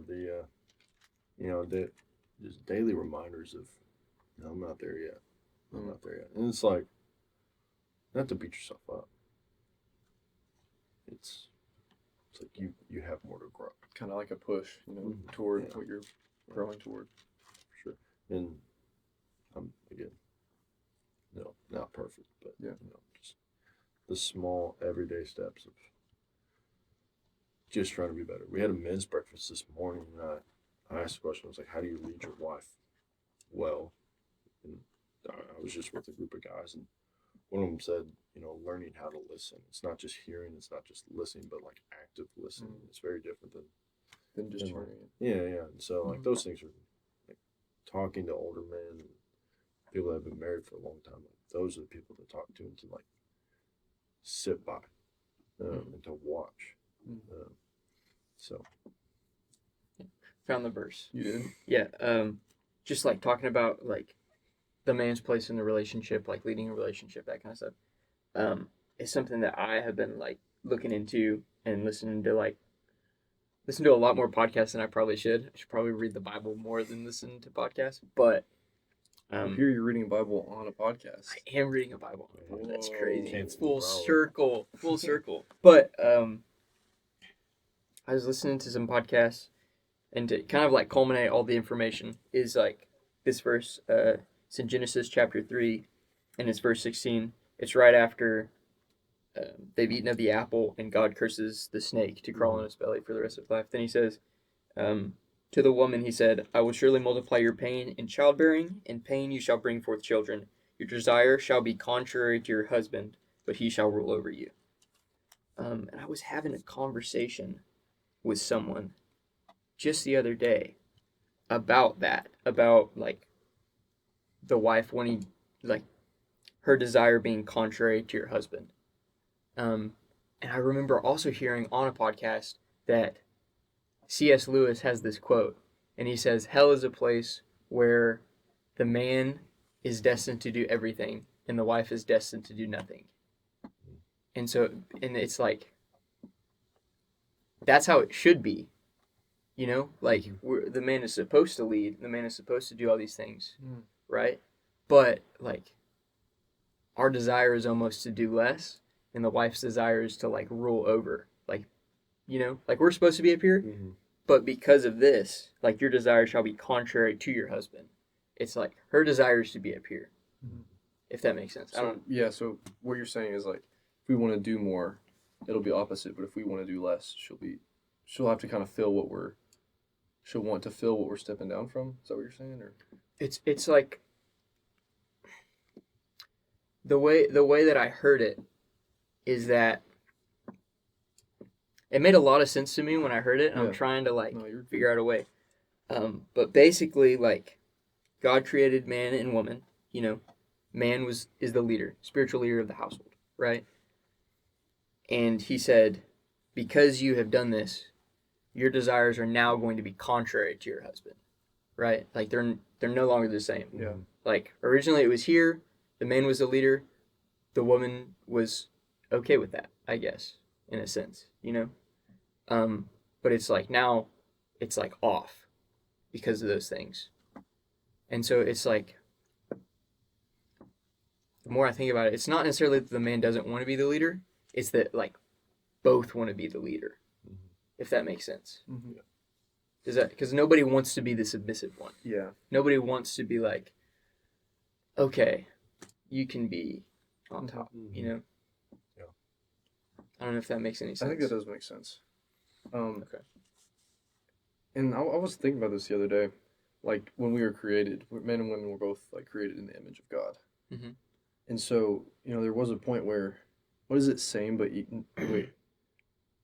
not, well, equal but not the same, right? Okay. We're created equally in the image of God. Like man has part of God's image, woman has the same part of God's image.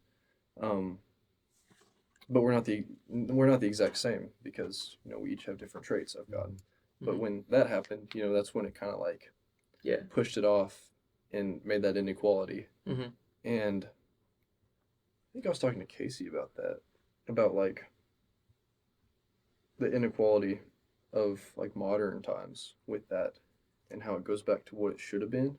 Mhm. But it doesn't mean they both should have led. You know, it's like what you said. How Right. one was supposed to lead. You know, like God Mhm. is supposed to lead the church. You know, Right. it's like man is supposed to lead in the relationship. Mhm. But And that's that's just a offset because biblical- of sin. yeah. Yeah. Yeah. But, No, it's what cool are you your brought what are that your up. thoughts on that? Because like I just heard this information, and I'm really good at like what's the word, regurgitating information that I hear.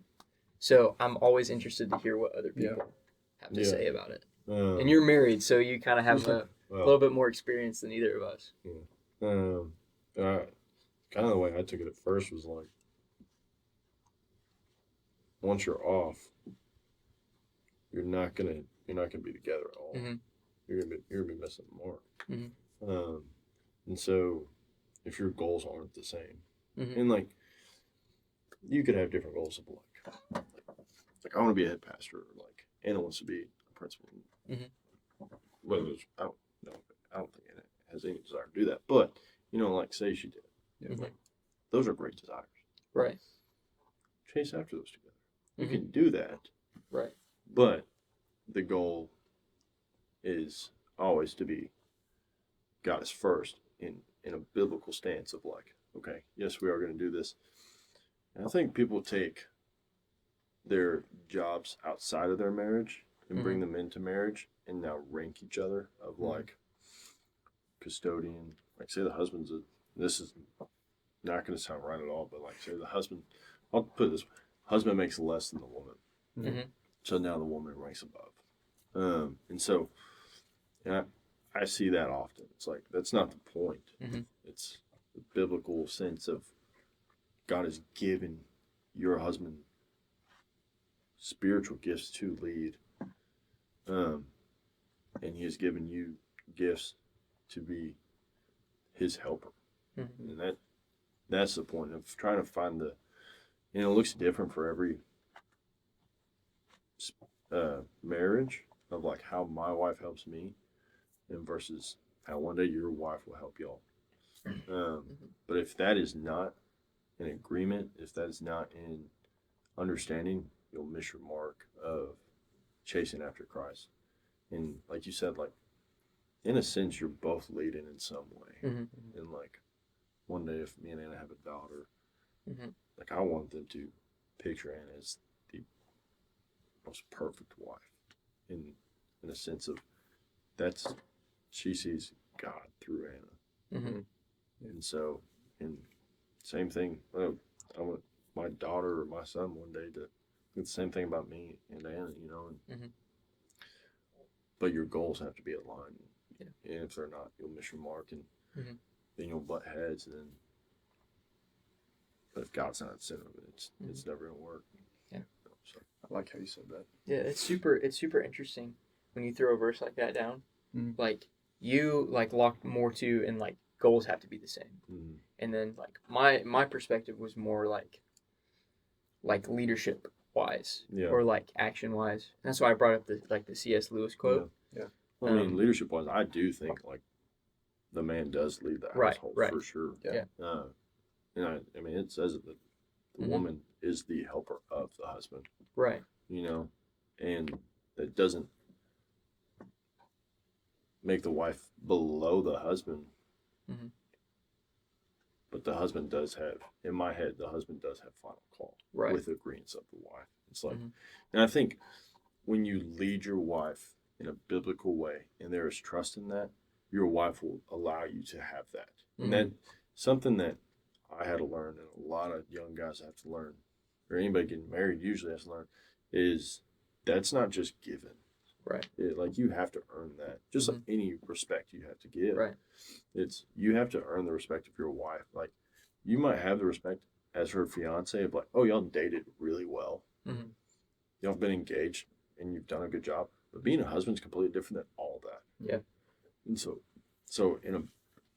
yes, those things are true, but like those are earned. And like I think sometimes, especially nowadays, the wife does have to step up a lot more because we aren't seeing biblical manhood. Yeah. Yeah. And I think it's because we don't have guys who are dedicated to the Bible. They don't Mhm. know the Bible very well, and they're not pushing themselves after Christ, and they're not leading their wife to that. And so, I think sometimes, and now more than often, you see the wife step up Mhm. and start to lead, and that's not biblical at all. Right. But I do think you see that more because people are now biblically illiterate more Mhm. Yeah. often. So. I think like deep down that was the same like perspective I had on it Yeah. too, is that like men's desire, like back to that quote or back to the scripture, like your desire shall be contrary to that of your husband. Like God created, like we were saying, man and woman right here. Mhm. The man was leader. Mm-hmm. The woman had her responsibilities, and they were both like okay with it. Yeah. And then like the desire shifted, and then like we see it in our culture, like men not stepping into those biblical roles, Yeah. not doing those like, hey, I want to do my own thing. I don't necessarily want to be the leader Mm-hmm. as much as I should be, Yeah. or maybe I don't know how to be the leader as much as I should be. Yeah. And so then you see like there's this off kilter thing, and it's Yeah. either the woman is either I have to step up, or I just want to step up, Mm-hmm. like one of those two things. And so I think that's why I keep bringing up the C.S. Lewis quote, is because he says, hell is a place where the woman is destined to do nothing Mm-hmm. because she wants to do everything. Mm-hmm. So she has to do nothing, and the man has to do everything because he doesn't want to do anything. Does that make sense? Yeah, I got you. I'm trying to explain like how my brain works, and my brain just works so astronomically fast. At least it sometimes. works. That's questionable. Okay. Yeah. I think that's well put. I think that makes sense. I think way too deeply about so many things. That's okay though. I mean, it can lead to like good conversation. Yeah. You know, and it's good to think like critically and biblically about like everything. Mhm. So It's really interesting stuff though. Yeah, you often see now more than any time, probably ever, Mhm. of women stepping up. And I think also part of it is like, this is probably going to sound stupid, but like Anna said it today, like the boss girl mindset is Yeah. like Yeah. more out there, Mhm. and like, empowerment and yeah, stuff. Yeah. empowerment, and like not necessarily like that's a bad thing to like Mhm. go be successful, but like biblically, Mhm. the Bible doesn't say don't be successful, but it does say like be the helper of your husband, and Mhm. like, you know, and so, you know, your husband also has to be worthy of being helped. Yeah. Right. You know, like I said, you got to earn that. So, I think culture, just like anything else, like sin comes into the play. Mhm. Mhm. You know, you find the counter shift of, you know, when you're not aligning Mhm. to your goals, you're not aligning with how the household is ran. Yeah. You know, you're gonna miss the mark. Mhm. At the end of the day, chase after God, and if you stick to His word, you know, it's gonna be evident of how to run your household, and it's pretty easy. Right. I think you said it earlier, like we were created to be in tandem with God. Man was the leader, woman had her responsibilities. But like leadership didn't mean man was over woman. Yeah. Like that, that's not what leadership meant. Yeah. You know, Yeah. it was like man was spiritual leader. Mm-hmm. The woman also had her equally important responsibilities, and then because of the fall, those things got shifted, and so now we're just like stuck in this like eternal like seesaw. Yeah, seesaw. Yeah, and it's Yeah. like you said earlier, like once you're off, you can never get back. Mm-hmm. But like, what you can do is like lessen the teeter totter. You know, Yeah. so it's more like Well, I think sin will never be able to be fully there because yeah, we are sinful and prideful. But Yeah. You know, you can't close the gap. Mhm. Yeah. You know, it's just like a personal journey, like you were talking about. Again, you'll never reach perfection of being like Christ, but you can keep chasing after it every day. Yeah. And so, you know, there's a couple like weeks or months of my Anna's marriage. And I'm like, oh, we got this thing figured out. And then like the next day I'm like, what did I do? You know, like screwed up. You know, Yeah. and that's just what it is. And so I just realized like I don't have anything figured out. Mm-hmm. You know, so Yeah. It's like your favorite verse, you know. The more decrease, increase. Yeah. So My old youth pastor from church posted something about this. Or he posted this thing that I'm about to read. And I was like, wow, that's pretty like impactful. I feel like it fits in the conversation really well. And it's from an Instagram page that I can't remember the name of. It's really good though. I would plug it, but Yeah. and it says, "Marriage is the greatest instrument of sanctification. How could you learn unconditional love if you were married to someone who met all of the conditions? How would you ever learn mercy, patience, long-suffering, heartfelt compassion if you were married to someone who never failed you, who is never difficult with you, who never sinned against you, who is never slow to acknowledge their sin or ask for forgiveness? How would you ever learn grace to pour out your favor on someone who did not deserve it if you were married to someone who is always deserving of all good things? The main purpose of marriage is that through your marriage, you both become conformed to the image of Jesus Christ." I like that. Yeah. that's good. That's pretty cool. Marriage is the greatest instrument of sanctification. Like you were talking about earlier, like marriage is like the greatest thing ever. You know?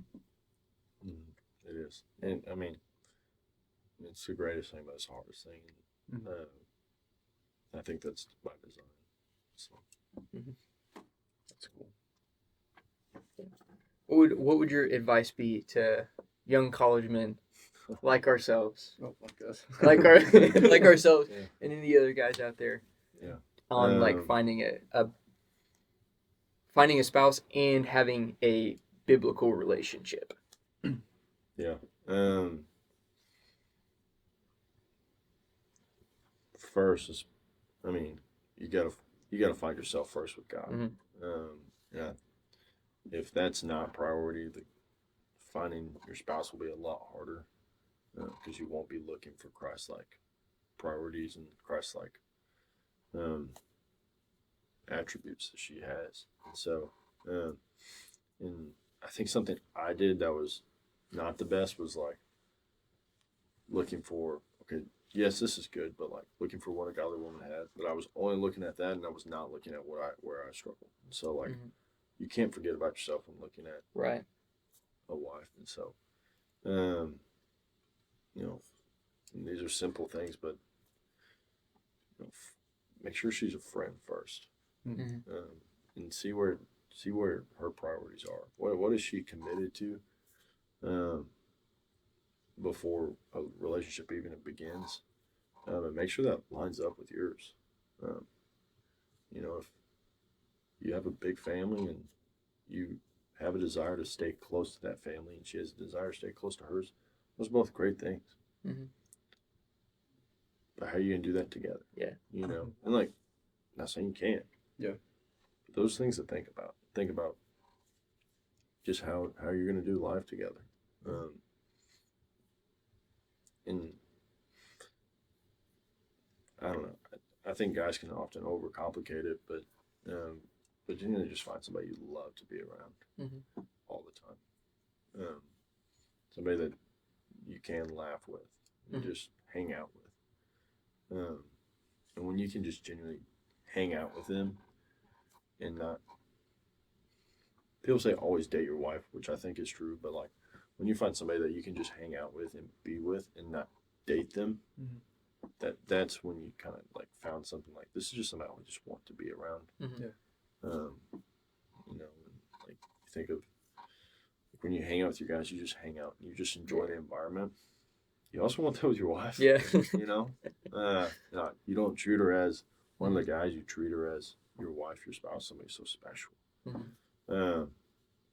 Find somebody that you just love to just be in the room with, and that makes you closer to Jesus. And so, and those are things that are a lot easier said than done, because that can be hard. And you could also date somebody that's so great and that does those things, but it might not work out. And that's tough. But you know, those things are. That doesn't mean those things were wrong. You know, so just find somebody you'd love to be with that loves Jesus more than she loves you. So, Yeah, That's like the number one. yeah. There's a good song.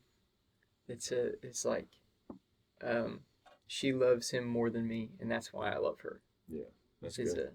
it's a I bar. haven't heard that, but I need to listen to it. Is it a country song? Maybe, but It's- like I don't know. let's be honest. The definition of country has really like It's shifted yeah. quite a bit. So Quite a bit. so yeah, it's like you have to categorize country. Like you like Hank Williams Jr. country or like I don't know, Post Malone country. Post Malone. Which- Post Malone. Actually, I actually He's kind of actually- like I haven't. He's some of his pretty albums. good. Are I actually haven't pretty good. listened to It's him. pretty good. I'm not But- a big country guy. I would I not. think he's just so talented. Though. Yeah, he's just a generally talented guy. Yeah. Johnny Cash though, I like him. Oh, I love He's some pretty Johnny fire. Cash. He's pretty legit. Yeah, So. Yeah. We need him on the podcast. we need to get Johnny. Hey Johnny, how you doing down there? not that Johnny Cash is in hell, but like you know, in the grave. yeah, in the grave. That's not what I meant. That's not what I meant. That's not what I Good thought. save. Cut the Good cameras. save. Cut the cameras. Good save. Yeah. Good save. Nobody can take my words out of context. They can definitely take it out of context. They can like Yeah, we clip could that. definitely Clip it. Yeah. Clip pause, chat. cut. You said no. That's not what I said. I did say it, but it's not what I meant to say. I did, but Yeah. yeah, that's wild. Well, we're kind of running at an hour 40. Yeah. Might wanna. If we're feeling like wrapping up. We can keep talking if you want to keep talking, or if you got to get home to your wife. We Probably should understand. get home. Yeah, yeah. But I'm also like, hanging out. Yeah. But Yeah. no, That's I what mean, this has been good. It's been Yeah, vibes. I hope it- Thanks for We'll probably have a pulling lot better people on here than me, but up. You're great, Pretty man. great, dude. But you know, something that stuck out to me that I hope y'all stick with is getting people on here that that don't know Jesus. Mhm. Just having those conversations, I think people find that interesting. Mhm. I think that could be really cool. Okay.